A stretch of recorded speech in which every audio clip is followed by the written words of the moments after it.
Hey guys, it's Dragon Ball for Life here, and today I want to talk about power scaling as a whole, but I'm mainly going to particularly talk about it in Dragon Ball since, well, I'm a Dragon Ball fan. That's where I'm going to mostly focus on, but I'm going to also talk about some concepts about power scaling in itself and some inconsistencies and mistakes a lot of people make when they think about power scaling as a whole. In my last video, I talked about problems I have with Dragon Ball. Well, modern day Dragon Ball, and one of the problems I had was the power scaling, and I kind of went a bit on a rant on that video. So in this video, I want to go through just power scaling as a whole and in general. For one, a lot of people don't actually use power scaling or consider it in a battle because they think that it isn't accurate enough, or they feel like it doesn't fit with a lot of characters and they have arguments against it. But one problem I hear a lot of people saying when they hear power scaling, and this is usually in the Dragon Ball community, is power levels are bullshit. And this is obviously a line from Team 4-Star, and a lot of Dragon Ball fans reuse lines from Team 4-Star. And I get it, Team 4-Star, not only are they very well known and very entertaining and big in the Dragon Ball community, but also they have quite a bit of knowledge about Dragon Ball itself. But that whole power levels of bullshit thing, when you're trying to equate it to power scaling, doesn't really make much sense. Power levels and power scaling are two different things. Power levels are a numerical value for a character's power, usually put in Dragon Ball, whereas power scaling is basically comparing two characters' abilities and feats. Basically having one character who, let's say this character is weaker than another character, but this character is showing more impressive feats than this one, but this character could beat that one.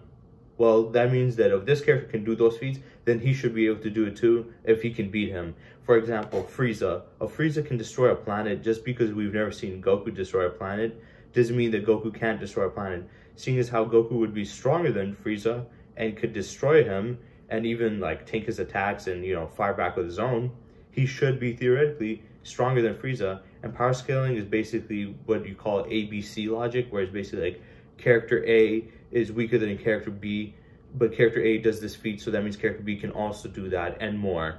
So that's what basically power scaling leads to. It has nothing to do with power levels, so that right off the bat is wrong. Then let's talk about why power scaling, some people think it doesn't make sense. Now, usually people who argue for power scaling are anime and manga fans, whereas people who are against it are comic book fans.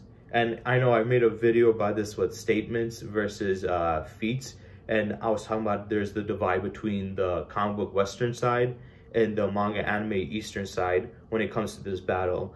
But once again, it's just a difference of perspectives and cultures. And I think the reason people say that power scaling doesn't work is because technically in comic books, it is far more complex to do power scaling than in anime and manga. And the reason I say this is there's two particular things that are necessary for power scaling to work. One is all the characters that are, comparing against each other should have the same powers. So they should have the same powers: super strength, speed, durability, flight, energy projection. They should all have that. Whereas in comic books, a lot of characters do have similar powers, but most of them have different powers, or the way they got those strengths and stuff are from different things.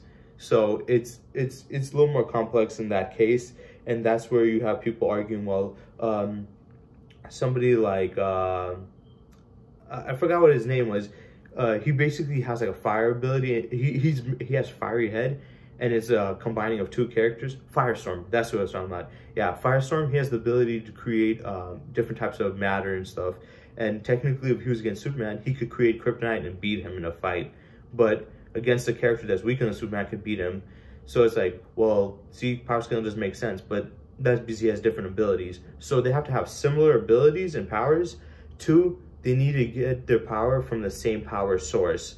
So when you go to comic books, like Marvel and DC, there's different types of power sources that these characters get their abilities from. Like in DC, there's solar-powered characters like the Superman family. There is will-powered characters like the Green Lanterns. There's characters who use the Speed Force. They use magic or matter manipulation. So they have their own energies there. And then when you go to basically Marvel, they have their own too. They have cosmic energies, gamma radiation. They have the forces like the Odin Force and all these other stuff. and they have magic. So they have all these different power systems. So when you combine them against each other, it can be very, power scaling wouldn't make much sense. So it requires those two things. One, the characters to have the same powers and abilities, mostly the same at least. And two, to have their power come from the same energy source. And when you see it through that perspective, you get to understand why in Dragon Ball and in like other animes and mangas, why power scaling is far more used than in comic books. Because when you go to the Dragon Ball universe, not only do they all have the same powers, speed, strength, durability, flight, energy projection, some of them have different abilities like Piccolo can regenerate, whereas the Saiyans can't, but they can get more powerful as they get hurt and stuff. So they all have their own unique additional abilities. But for the most part, most of their powers are basically the same. There's not much of a difference in it. And when it comes to the energy source, they all use ki. There might be some other forms of energy, such as, you know, God ki or regular energy, like with Android 17 and 18, and I think also 16. They have different energy source. But for the most part, everybody has ki. So they have the same energy system, and they have the same amount of powers. So it's easier to make scale them off of each other, especially if one character hasn't shown to do a feat, but can beat a character who can do that feat and is stronger than them. So it makes more sense. And if you go to any other anime, such as Naruto, they all have chakra, they all use similar powers. You go to Bleach, they all use Reishi, they all have similar powers. You go to One Piece, they all use Haki. They have different powers, but then once again, the power scaling is not too ridiculous in that one. But when it comes to comic books, you can see the difference in it. All these characters have different powers and abilities, most of them at least, and the power sources they all get it from is different. I think the problem that a lot of comic book fans are, comic fans or comic book YouTubers, they make is they try to compare characters from completely different things to be saying that you should use people from the same bracket or same family, such as for Superman. Or if you're going to argue, let's say Supergirl does a crazy feat. Let's say she's able to destroy a galaxy with her power, but we never see Superman do that before. But Superman is stronger than her. So wouldn't it be fair to assume that Superman can also destroy a galaxy, since not only do they have the same powers, but they derive their powers from the same energy source, solar radiation.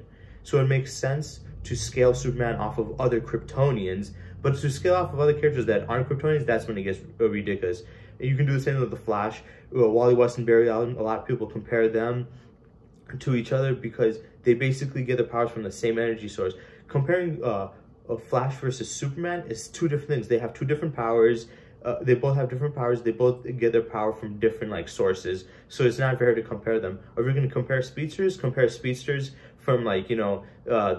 Speed Force and stuff. And then when you go to Marvel, you have the Gamma Mutates, like the Incredible Hulk, and you have She-Hulk, you have A-Bomb, you have all these other characters that have Gamma mutated powers. If you can compare Hulk's strength to other characters like Thor and stuff, but if you really want to do power scaling the best as possible, you should compare his strength to She-Hulk, A-Bomb, Red Hulk, Scar, all these other Hulk forms are Gamma mutates.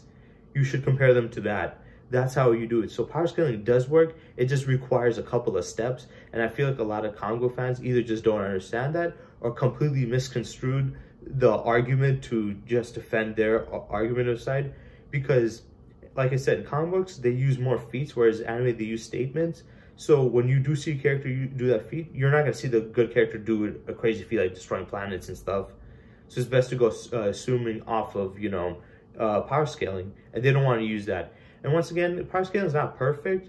It's basically just a ballpark estimate. It's not saying that they're exactly this strong. It's just saying they are definitely certainly above this level, but we don't know where they are at. They can be a certain level right here. So it isn't an exact science, but it is good enough for debating in general. Now, I want to talk about power scaling when it particularly pertains to Dragon Ball itself. I think that power scaling is important, not only in Dragon Ball, but in writing in general. A lot of people try to miscredit it, saying, oh, it's just so fans could say who could win in a fight, but it's also consistency in the writing itself, in the story. If you have a character, you know, struggling to beat somebody, do something, and then they're able to beat somebody who can do that thing easily, you can't believe it. So it has to be believable. It's basically being consistent in good writing. It's just consistency. That's it. So power scaling does matter, and holds more weight to the actual fights, because just seeing two characters, you know, beat the crap out of each other, but you don't know any backstory about them or know how powerful they are, it's like it really doesn't matter. We as fans like it, and there's definitely a niche for power scaling and debating. Just because you might not particularly like it or care about it doesn't mean all these other people don't, and just because you don't think it matters doesn't mean other people don't. It doesn't matter for other people. And let's go into Dragon Ball itself, power scaling. That I think that power scaling with Dragon Ball is quite complex. There's a few things you need to look through. Like, for example, when you compare manga Goku to anime Goku, they're two different things. Not completely two different things, but they're two different things when it comes to their feats. And I know a lot of people talk about usually Dragon Ball Super because Toritaro's manga and Toei Animation's anime are completely differently written, and power scaling is a lot different. But in the original, a lot of people argue, well, it was basically the same story, just that the anime put some filler in it. But even with that being said, the anime and the manga are different in power scaling. If you compare anime Goku to manga Goku, anime Goku would be stronger than manga Goku. But with that argument said, I will say this, that a lot of times in the anime, though they do make Goku look more powerful and the rest of the Dragon Ball characters, a lot of times they also make him look weaker.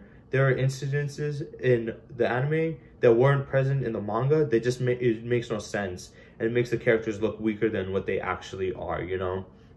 So there is some problems with the anime in that regard, but I do think anime Goku in general is just stronger than manga Goku. They've held back on a lot of his insane feats that he was able to accomplish in the anime. And if you read the manga as a whole, you would see there's a lot of stuff missing. A lot of these fights are trimmed down, so obviously it's not going to be as, you know, impressive. A lot of the crazy stuff that you see, especially in the Kid Buu versus Goku fight, he fought him as Super Saiyan 2 and was doing crazy stuff. Whereas in the manga, he just automatically went to Super Saiyan 3. The biggest case I would say of this was when Vegeta was fighting against Buhan. First, in the anime, he fought him in base and was dominating, and then went to Super Saiyan. Whereas in the manga, he automatically went to Super Saiyan, which would make him a little bit less powerful. And the fact that when I think Vegeta was beating him up, Buhan was losing it, and he formed an energy barrier and was destroying the barriers between dimensions, and they were collapsing, and it would have destroyed the universe itself, which was a crazy feat, even especially back then. But in the manga, that was never present. So the argument is, could they do it in the manga or no? Maybe they can, but from what we've seen, they showed it directly in the anime where they didn't show in the manga. So anime Goku is definitely stronger than manga Goku. But like I said, there are inconsistencies, like some feats or some situations where it makes the characters look weaker. For example, Goku getting hurt by a rock. People always bring this up as a point to be like, well, see, Goku and the rest of the Dragon Ball characters, their defenses are down, they're very vulnerable. Krillin threw a rock at his head and it hurt him. But that was only in the anime. That was a filler. That was not in the manga. It shows him throwing the rock at him there. And like I said, so that's why I say that basically, even though the manga Goku is weaker, in my opinion, compared to anime Goku, there are incidences like that where it just makes anime Goku look weak. But that was not present anywhere in the manga itself. So that was just anime only. It's filler. So yeah, power scaling in that regard. But I think that personally, when you talk about just Dragon Ball and Dragon Ball Z in general, their power scaling, it can be inconsistent at times, especially with speed. We see these characters being able to move great distance and speed, especially in fights when they're like, especially in Z when they're fighting, they're going from like location to location, from like island to island. But then when you see them like trying to fly from a city, from one city to another, it takes them quite a bit of time. So there's inconsistencies in that, and there are statements that we hear that don't make much sense.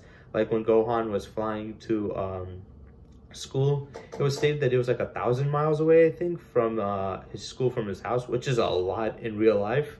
But these characters have superpowers. Gohan was flying, and he said it'll take him 30 minutes. I'm like, or 20 minutes, I think.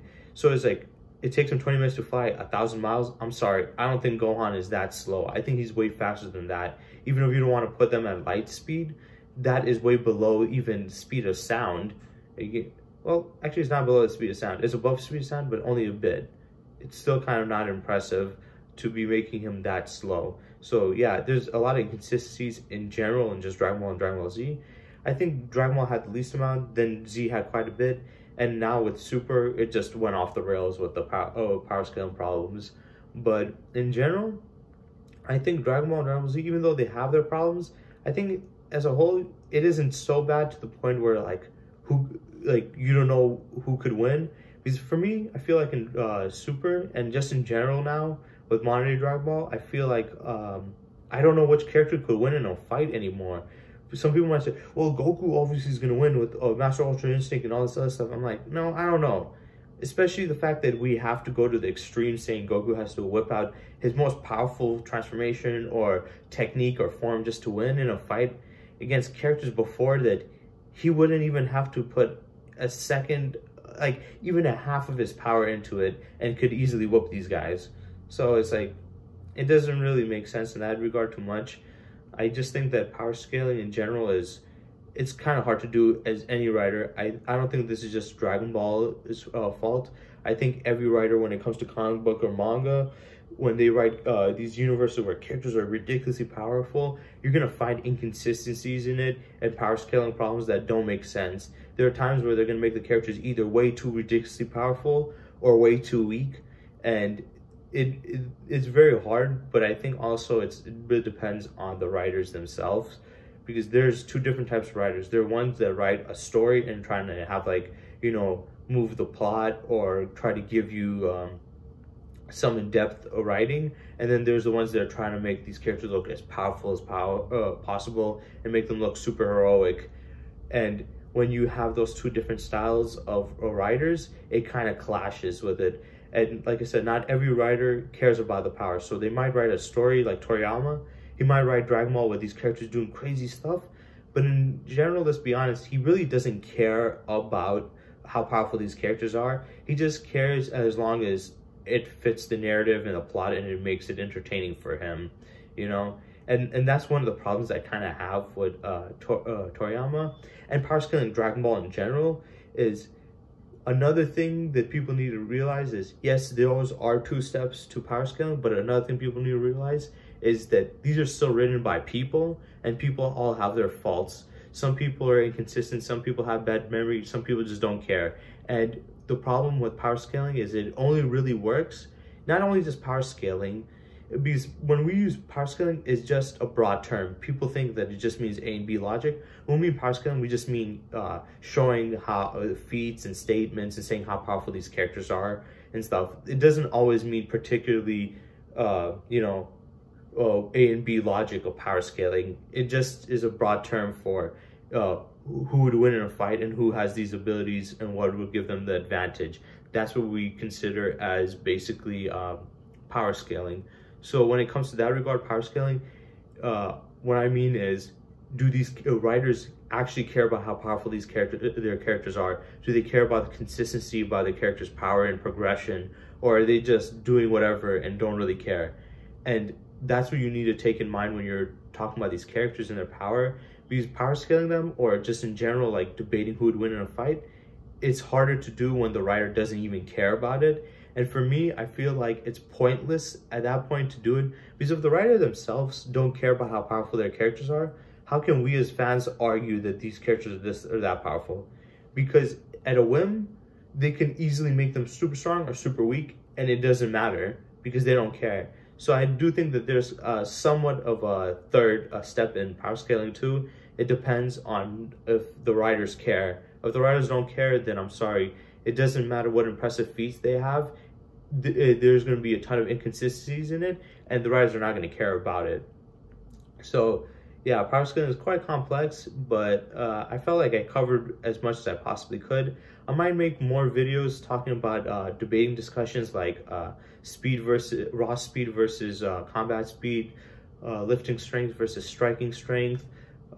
Just basically also talking about problems about comparing two characters versus each other, because let's be honest, when you compare two characters from each other from different universes, the way their universes work are far different, or might be different, and you need to take that into account too. That they come from different universes that have different form of like science and physics and writing, and they might not really clash up with each other very well when it comes to that regard.